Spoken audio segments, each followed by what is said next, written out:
You're looking at the only graded coins I own as a gold and silver stacker, and one is going to get released from its plastic prison in this video.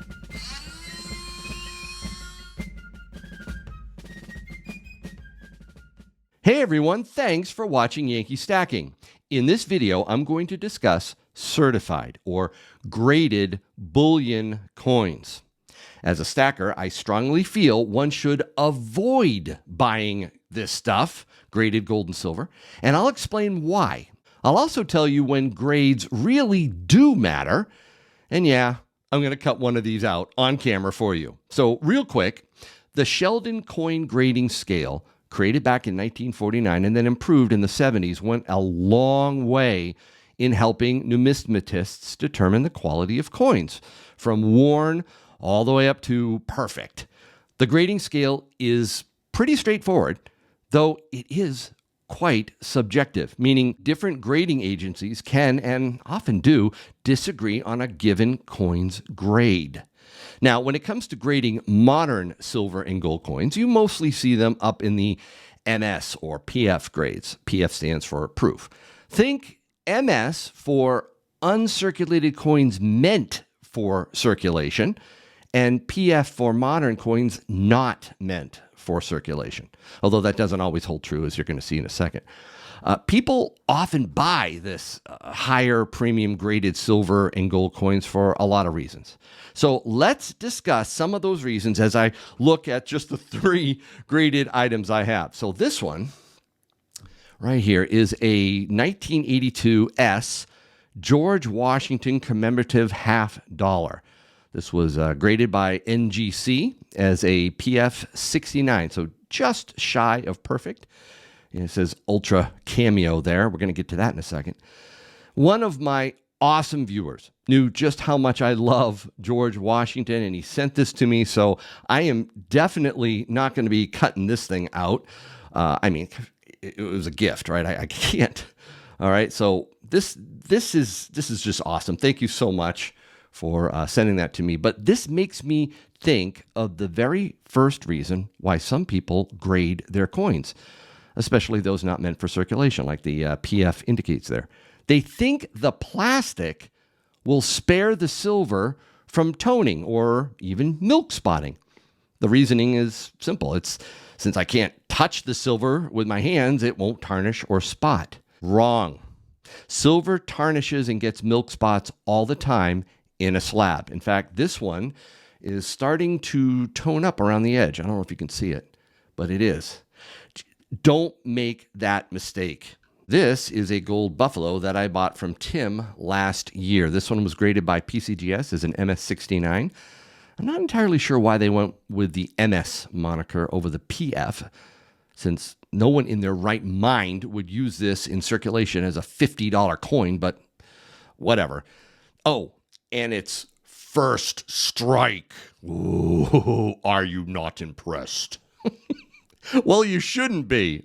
This is the second reason you shouldn't get these types of graded coins, because you're usually getting suckered into buying hyped up coins, whether it's first strike, early release, shipwrecked, deep cameo, ultra cameo, like that one. Whatever. Don't fall for that. Those titles should mean absolutely nothing to a stacker. Now, I only bought this buffalo because Tim was selling it at a bullion price. All right, that should tell you something right there, right? There was no extra premium, and this is the one that's coming out of its slab in just a few minutes. Now, this one is a total splurge. I'll admit it, okay? I got this when silver was $23 an ounce. All right, now there's a chance I might actually sell this perfect MS70 collector coin, but I probably won't, since I'm collecting the entire Commander series. I have the Napoleon, right? But this leads me to two other reasons people buy graded gold and graded silver coins: to flip them for a profit or collect them for fun. Now, Maybe you like having some super sweet bullion that simply screams, "I'm perfect." or you want to gift it to someone and get them excited about stacking, and that's cool. And if you're looking to flip something like this, I get it too, but here's the deal with flipping. You got to be super careful. You might think that something like these will appreciate in value, and they might, but what I've seen is stuff like this over the long term lose their premium. Be very, very careful. Now, the only other reason I see to buy certified and graded coins or to have your coins graded is for numismatic reasons. If you're a collector of rare silver or gold, or for that matter, copper coins, all right, it can be a good idea to grade them to help validate their worth. I'm talking about old coins, guys, like old silver coins or pre-33 gold coins in really good condition. But that's collecting. It's not really stacking. Here's the bottom line with this. Don't stack graded silver bullion or graded gold bullion. Just don't do it. As a prepper stacker, I look at all this stuff and think, during an SHTF scenario, people are just going to crack them right out and use them. When stacking bullion, grades don't matter. However, grades do matter in another area that I'm interested in, and that is the grades of gold within mines I'm looking to invest in. Now, as I promised, I'm going to Dremel out this gold coin, but give me a couple minutes to tell you about one of the highest grades of gold I have ever seen in a junior miner. I'm talking about grades of gold 24 times higher than the global average. That's insane. And it's Rua Gold. In the South Island of New Zealand, Rua Gold has 4 historical mines with high-grade gold already produced previously.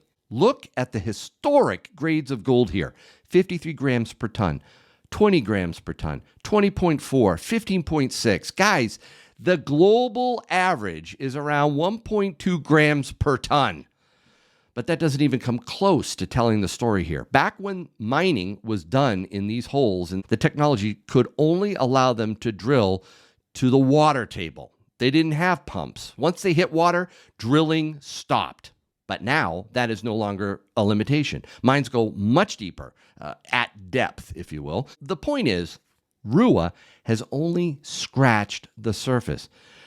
Case in point, Blackwater, right next door. They were in a similar drilling situation as Rua. They had historical production of 12.2 grams per ton at 710 meters. Not bad.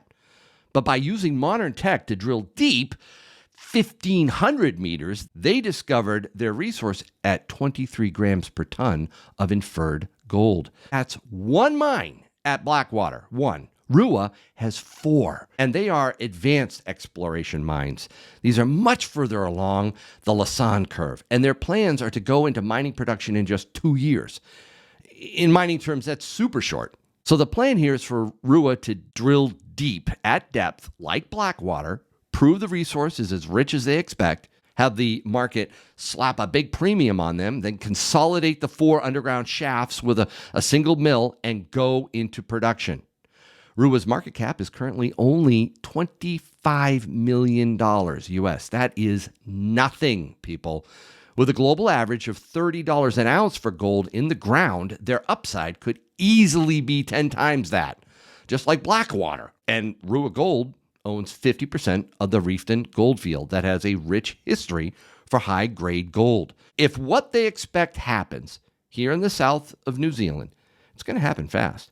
Rua Gold wants to become the largest gold producer in all of New Zealand. That kind of amazing aspirational goal could explain why their CEO, Robert Eckford, gave up more than 60% of his annual pay at Aris Mining to come work here. As CFO at Aris, Robert did exactly the same thing they're planning to do here at Rua, consolidate mines and make it extremely successful. He's got a great team too. Eric Sprott knows it, and he is a shareholder as well. Now you're saying, okay, Yankee, New Zealand, really? Is that a good jurisdiction? Yes, it is. New Zealand has done a complete shift to a pro-business, pro-mining country. They've appointed a minister of resources, and Rua Gold has all the permits they already need. In fact, they're drilling while I speak. Rua Gold's ticker symbol on the over-the-counter market in the US is NZAUF. It's right on the screen. And full disclosure, while I am being compensated for my video work in this segment, I believe this is a huge opportunity for me. I'm planning on adding them to my model commodities portfolio this week after this video drops. So yeah, I, along with Eric Sprott, am going to be a shareholder. Now, don't invest in Rua Gold because I am. Okay, I'm just a stacker on YouTube. You do your own research, decide for yourself. Now, let's break this gold out of its slab.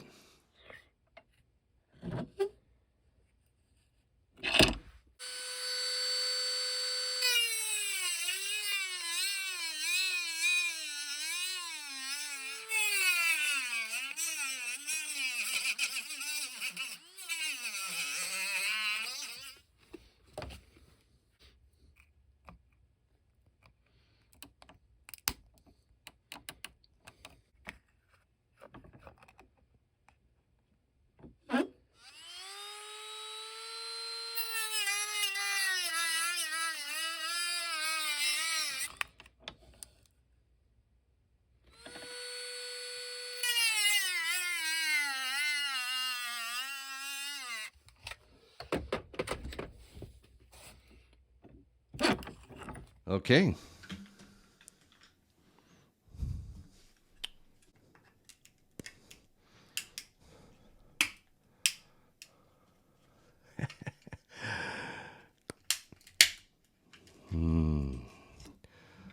There we go.